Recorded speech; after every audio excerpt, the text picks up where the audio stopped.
आपको क्या लगता है कि ये लोकतंत्र हमारा बच रहा है? क्या लगता है आपको? हमारे साथ जो हुआ वो इररिलेवेंट है। हम स्टूडेंट्स के साथ हैं और उनकी आवाज उठा रहे हैं। स्टूडेंट्स के साथ जो हुआ वो आप ही बताइए, सही है कि गलत है?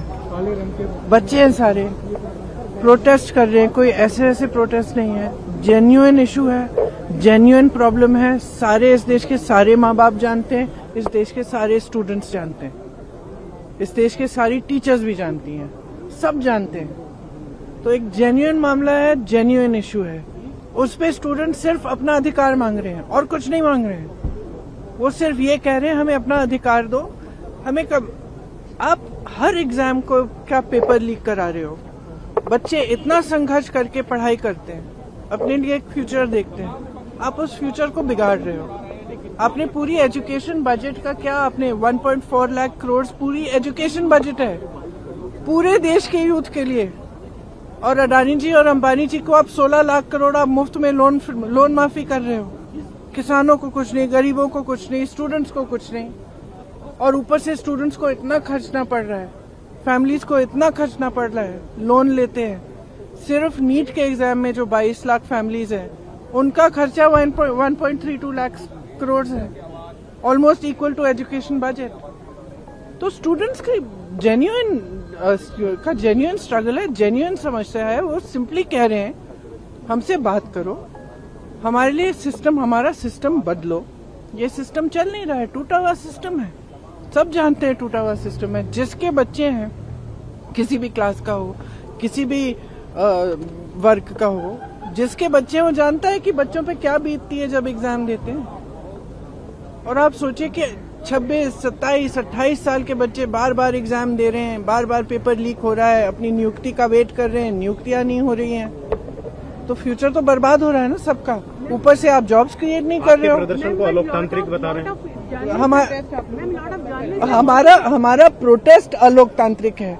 लोकतंत्र में सबसे बड़ी चीज क्या होती है? फ्रीडम ऑफ एक्सप्रेशन और right to protest, peaceful protest. इसमें कुछ अलोकतांत्रिक बात नहीं है। अलोकतांत्रिक ये है जो यहाँ इस सदन में हो रहा है, जो सड़कों पे हो रहा है। सदन में आप चर्चा नहीं करते, एलओपी को बोलने नहीं देते, ऑपोजिशन लीडर्स को बोलने नहीं देते, वो बोलने के लिए उठते हैं, आप चुप कर लेते हो। स्पीकर साहब खुद कह रहे हैं कि मुझे सरकार से पूछना है कि आप लोग डिस्कस कर सकते हो कि नहीं। ये क्या है? ये लोकतंत्र बचा ही नहीं है, सिर्फ आप ही पूछ रहे हैं मैडम ये क्वेश्चन। पूरा देश जान रहा है कि कोई लोकतंत्र बचा नहीं है इस देश में।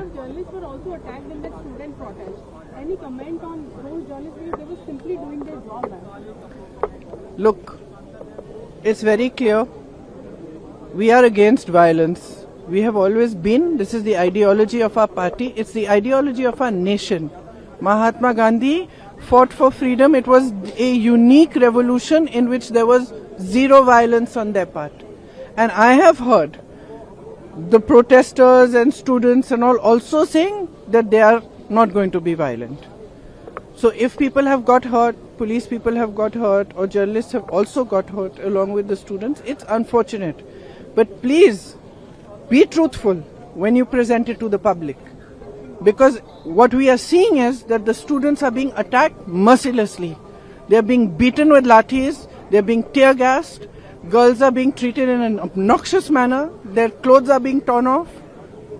How do you think they feel that this is their country, this is their parliament, these are their representatives, this government has been voted in by them, and the youth heavily voted for this government? How do you think they feel? They feel completely betrayed. And I'm sorry, but I don't care what all you people say and what you put on the media and what you present. Our duty is to stand with them. Our duty is to raise our voice in their support, and our duty is to fight for our democracy, and we will do it.